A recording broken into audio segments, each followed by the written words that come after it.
नमस्कार दोस्तों, फिर एक नई कहानी में आपका स्वागत है। आज फिर शाम से ही बादलों ने आसमान पर डेरा डाल लिया था।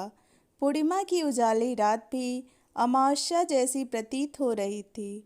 कुसुम छत पर चटाई बिछाकर एक कोने में आकर बैठ गई। उसने छत के कोने में खड़े पराग को आवाज दी। छत की बाउंड्री से सटकर चारों तरफ फैले अंधकार को देखते पराग ने पलटकर कुसुम की तरफ देखा और उसके पास जाकर चटाई पर बैठ गया। क्या बात करनी थी पराग तुझे? मैं मंजरी का अतीत जानना चाहता हूँ दीदी, कुसुम की गोद में सिर रखकर पराग ने लेटते हुए कहा। क्या जानना चाहते हो पूछो, पराग के बालों में हाथ फिराते हुए कुसुम बोली। सब कुछ शुरू से अंत तक कुसुम ने बताना शुरू किया। मंजरी हमारे छोटे देवर की विधवा है। 4 साल पहले इसकी शादी हमारे देवर मनोज से हुई थी। जब इसकी शादी हुई तो करीबन 14 वर्ष की थी यह। शादी के 5वें दिन ही मनोज ने फांसी लगाकर आत्महत्या कर ली। उस दिन से आज तक मंजरी बेधैर्य झेल रही है। कुसुम शुरू से अंत तक सारी बात पराग को बताती चली गई। मंजरी के साथ क्या सुलूक हुआ, कैसे कैसे दिन देखे उसने, सब कुछ। आज तक कोई उसका चेहरा सुबह उठकर देखना पसंद नहीं करता। एक 14 साल की बच्ची की सुहागन से विधवा होने तक की कहानी, एक मोम की गुड़िया की पत्थर की मूर्त बनने तक की कहानी। कुसुम ने पराग को एक एक करके सारी बात सुना दी। पराग जैसे जैसे मंजरी के अतीत को जानता गया, उसकी आंखों से आंसू निकलकर गालों को भिगोते हुए नीचे गिरते गए। अपनी जांघ पर गर्म और गीला सा एहसास होने पर कुसुम ने पराग के चेहरे को छूकर देखा। बाहों का सहारा देकर उठाते हुए कुसुम ने आंसुओं से भरे पराग के चेहरे को दोनों हथेलियों में भर लिया। पराग, क्या हुआ? रो क्यों रहे हो लाल? बोलो पराग। पराग आवेश में उठकर कुसुम के गले से लगकर फूट फूट कर रो पड़ा। मुझे आज तक यही लगता रहा दीदी कि मैं सबसे ज़्यादा बदकिस्मत हूँ। मुझसे ज़्यादा बदकिस्मत तो मंजरी है। मेरे साथ जो हुआ पराये लोगों ने किया, पर मंजरी को तो उसके अपनों ने ही उसे नर्क में मरने के लिए छोड़ दिया। अरे मेरे तो माँ बाप नहीं थे, उसके तो माँ बाप ही दुश्मन बन गए। एक बार भी नहीं सोचा क्या होगा मंजरी का। कुछ नहीं बदला है दीदी, कुछ भी नहीं। पहले लड़कियों को चिता के साथ जलाकर मार देते थे और अब सारी उम्र तिल तिल कर मरने को मजबूर कर देते हैं। अरे जब विधुर होना श्राप नहीं तो विधवा होना कैसे अभिशाप हो गया। कैसा दोगला समाज है हमारा दीदी, ग्रंथों में भी लिखा है का सम्मान करना चाहिए। पराग भावावेश में बोलता ही जा रहा था। कुसुम उसकी पीठ थपथपाकर चुप कराने की कोशिश भी कर रही थी, साथ ही खुद भी रोए जा रही थी। जी भर के रो लेने के बाद पराग का मन कुछ हल्का हुआ, तब जाकर वह कुसुम के कंधे से अलग हुआ। उसको कुछ शांत देख कुसुम ने कहा, पराग मुझे भी तुमसे कुछ पूछना है। जी दीदी, अपने आंसुओं को साफ करते हुए पराग बोला, क्या तुम मंजरी को पसंद करते हो? ऐसे किसी प्रश्न की उम्मीद पराग को नहीं थी, इसलिए वह पहले तो कुछ देर मूक बना बैठा रहा। फिर उसने सोचा, सच से पर्दा उठाने का इससे ज़्यादा उचित समय और नहीं हो सकता। यह सोचकर पराग ने सबको सच सच बताने में ही भलाई समझी। पसंद नहीं, प्यार करता हूँ दीदी, बहुत ज़्यादा प्यार, पराग ने उठते हुए कहा। अब ठंडी हवा धीरे धीरे बहने लगी थी। हवा के बहाव के साथ ही बादल भी धीरे धीरे छटने लगे थे। जिस दिन मैंने उसे पहली बार देखा, एक अजीब से आकर्षण में बध गया, पराग ने कहना जारी रखा। पहले दिन से ही एक अनजाना सा एहसास दिल को होने लगा। आकर्षण कब प्यार में बदलता गया मुझको खुद ही नहीं पता।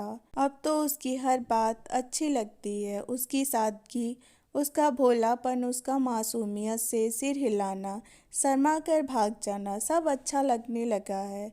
उसे देखे बिना एक मिनट भी चैन नहीं आता। बताओ दीदी, यह प्यार नहीं तो क्या है? और मंजरी, कुसुम भी आकर पराग के बराबर में खड़ी हो गई। कुछ तो है उसके दिल में, वरना अजनबियों के लिए कोई रोता नहीं। एक बात और पूछूं पराग? कुसुम ने चाँद की तरफ खाली आंखों से देखते हुए कहा। हाँ दीदी कहो। कहीं मुझसे रिश्ता तुमने इसलिए तो नहीं बनाया ताकि समय आने पर मेरी मदद ले सको? अपनी गीली आंखों को छुपाते हुए कुसुम ने पूछा। नहीं दीदी, आप गलत समझ रही हैं। पराग एक झटके में कुसुम की तरफ मुड़ा। मैंने आपसे रिश्ता बिना किसी लोभ लालच के बनाया। गलियों से झांकते इस चाँद की कसम, पेड़ों से बहती इस हवा की कसम दीदी, जो मेरे मन में कभी भी कोई लोभ लालच आया हो। पराग कुसुम के हाथ पकड़कर घुटनों के बल जमीन पर बैठ गया। आपका रिश्ता मेरे लिए मेरी जिंदगी में भगवान का दिया हुआ सबसे सुंदर, सबसे अनमोल उपहार है दीदी। अगर फिर भी आपको ऐसा लगता है तो आज के बाद मैं मंजरी की तरफ आंख उठाकर भी नहीं देखूंगा। मेरी बहन पर सारे जमाने की खुशियाँ कुर्बान कर दूंगा। मंजरी तो मेरा प्यार है, पर आप तो मेरी जिंदगी हो। पराग की आंखों से लगातार आंसू बह रहे थे। कुसुम ने उसे उठाकर अपने सीने से लगा लिया। मैं तो बस ऐसे ही पूछ रही थी। कोई ऐसे भी रोता है पागल। दोनों भाई बहन एक दूसरे के गले लगकर रो रहे थे। आंसुओं के साथ शक, संदेह सब कुछ बहकर उनका रिश्ता मजबूत और मजबूत होता जा रहा था। बादलों से झांकता चाँद उनके अमिट और पवित्र प्रेम का साक्षी था। अचानक पराग को अपने से अलग कर कुसुम ने उसके चेहरे को हथेलियों में भर लिया। तू अपनी बहन को बहुत प्यार करता है ना? हाँ दीदी, तो मुझे वचन दे पराग, तू मंजरी की बेरंग जिंदगी को रंगों से भर देगा। उसके सिर से वह सफ़ेद साड़ी उतारकर शादी का जोड़ा पहनाएगा। उसके सिर से विधवा होने का कलंक मिटाकर अपनी दुल्हन बनाएगा। मेरे सिर पर भी पापों का बहुत बड़ा बोझ है मेरे भाई। दूसरे के कहने पर मैंने भी उस मासूम को बहुत दुख दिए हैं। मेरे सिर से यह पाप की गठरी उतार दे पराग। कुसुम लगातार रोए जा रही थी। उसने अपने आंसू पोंछकर खुद को मजबूत करते हुए उसने घूमकर पराग की तरफ पीठ कर ली। जिस राह तुझे जाना है वह बहुत मुश्किल है पराग, परंतु तुझे तेरी मंजिल तक पहुंचाने के लिए मुझसे जो बन पड़ेगा मैं करूंगी। कम से कम मेरे पापों का प्रायश्चित तो हो जाएगा। अपनी मंजिल पाने के लिए सबसे पहले तुझे मंजरी के दिल में जगह बनानी होगी। उसके सोए हुए अरमानों को फिर से जगाना होगा। उसने दोबारा पराग की तरफ घूमते हुए कहा। उसकी शुरुआत हो चुकी है दीदी। अगर आप साथ हो तो मंजरी को मंजरी पराग पांडे बनाने का मेरा सपना जरूर पूरा होगा। पराग ने विश्वास के साथ कहा और एक बार फिर पराग कुसुम के गले लग गया। अब की बार वह अपनी खुशी न संभाल पाने की वजह से कुसुम के गले लगा था।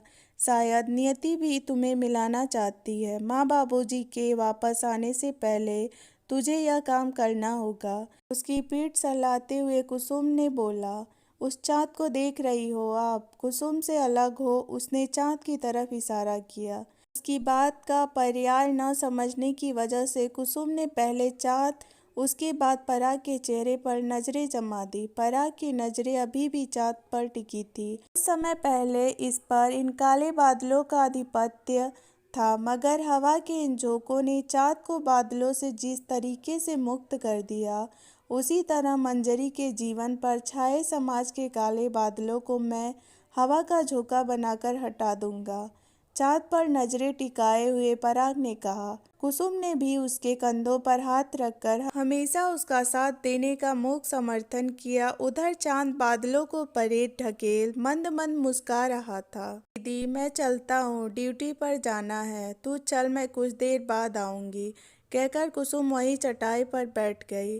पराग को सीढ़ियों से उतरता देख मंजरी चारपाई से उठ खड़ी हुई। पराग का उतरा चेहरा देखकर उसका दिल बैठने लगा, परंतु पराग बिना रुके दरवाजे से बाहर निकल गया। मंजरी उसको रोकना चाहती थी पर उसकी हिम्मत नहीं हुई।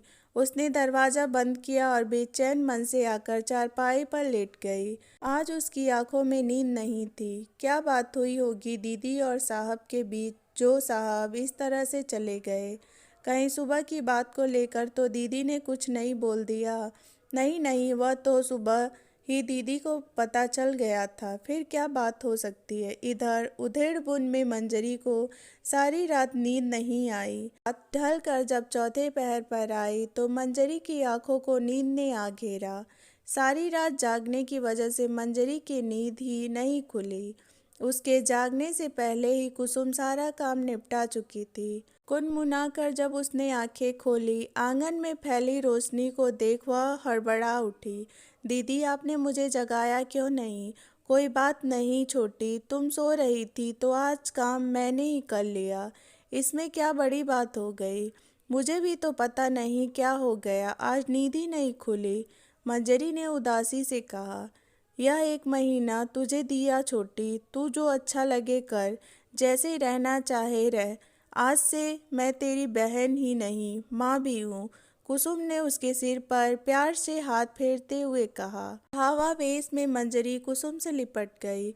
अब जल्दी से नहा ले, अब नहाना तो तुझे ही पड़ेगा क्योंकि तेरे हिस्से का मैं तो नहीं नहा सकती। कुसुम ने हंसते हुए कहा। जी दीदी, कहती हुई मंजरी ने बिस्तर समेटा और नहाने के लिए चली गई। बाथरूम में जाते ही उसे रात का ध्यान आया। साहब छत पर होते, पता नहीं क्या हुआ था रात को, बिना कुछ बोले ही निकल गए। जल्दी से नहाकर कपड़े सुखाने छत पर आए, परंतु तब तक पराग नीचे जा चुका था। निराश मंजरी थके से कदमों से नीचे लौट गई। सारा दिन हो गया, न पराग घर आया न कुसुम ने उसके बारे में कोई बात की। सारा दिन मंजरी का मन उदासी से भरा रहा। एक अजीब सी अकुलाहट उसके मन को उत्तेजित करती रही। धीरे धीरे दिन गुजरता गया, शाम हो गई, मगर पराग एक भी बार घर नहीं आया। मंजरी का व्याकुल मन किसी काम में नहीं लग रहा था। शाम को मौसम ठंडा होते ही वह छत पर चली गई। पराग सामने छत पर कोने में खड़ा किसी से फोन पर बात कर रहा था। मंजरी ने एक नज़र उसे देखा, उसके बाद वह पीछे की तरफ देखने लगी।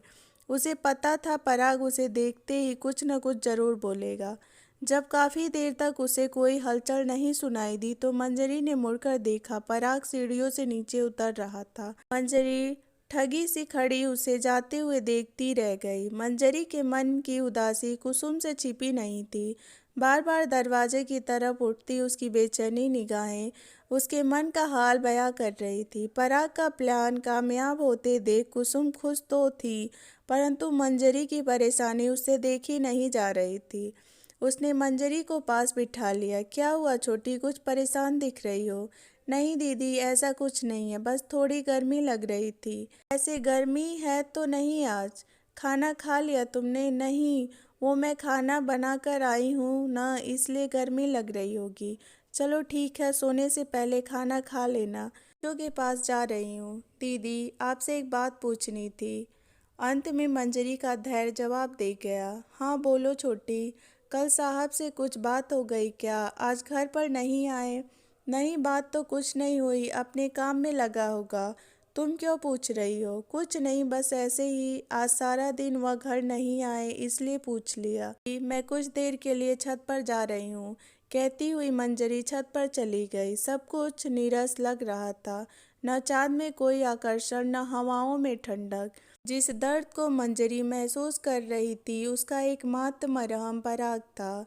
अपने मन को समझाने की लाख कोशिश करने के बाद भी मंजरी खुद को संभालने में असफल रही। वह निठाल सी होकर छत पर बैठ गई। अपने दोनों घुटनों को बाहों में घेर वह फूट फूट कर रो पड़ी। कल इस वक्त इसी जगह पराग मंजरी के लिए रो रहा था और आज मंजरी पराग के लिए। इधर चारपाई पर लेटा पराग बेचैनी से करवटें बदल रहा था। शायद इसी को रूहानी रिश्ता कहते हैं। एक दर्द में हो तो दूसरे को भी सुकून नहीं मिलता। जब पराग को किसी तरह चैन नहीं मिला तो वह भी उठकर छत पर आ गया। सामने छत पर सफ़ेद साड़ी में लिपटी बैठी मंजरी को देखते ही वह पहचान गया। वह अपने चेहरे को घुटनों में छुपाए बैठी थी। उसको ऐसी हालत में देख पराग का कलेजा मुंह को आ गया। दर्द की एक लहर उसके सीने को चीरती चली गई। क्या कर रहा है पराग, जिसे सारे जमाने ने सताया है, उसे तू भी तकलीफ दे रहा है? वह दबे कदमों से नीचे की ओर वापस लौट गया। सुखराम को तबीयत खराब होने की बात बोल के वह मंजरी के घर की तरफ बढ़ गया। उसने हल्के हाथों से दरवाज़ा खटखटाया। कुसुम अभी तक सोई नहीं थी। सामने पराग को खड़ा देख उसने पूछा, क्या हुआ पराग? दीदी, मैं उसे और दर्द में नहीं देख सकती। इतना बोल वह लगभग दौड़ता हुआ सीढ़ियाँ चढ़ गया।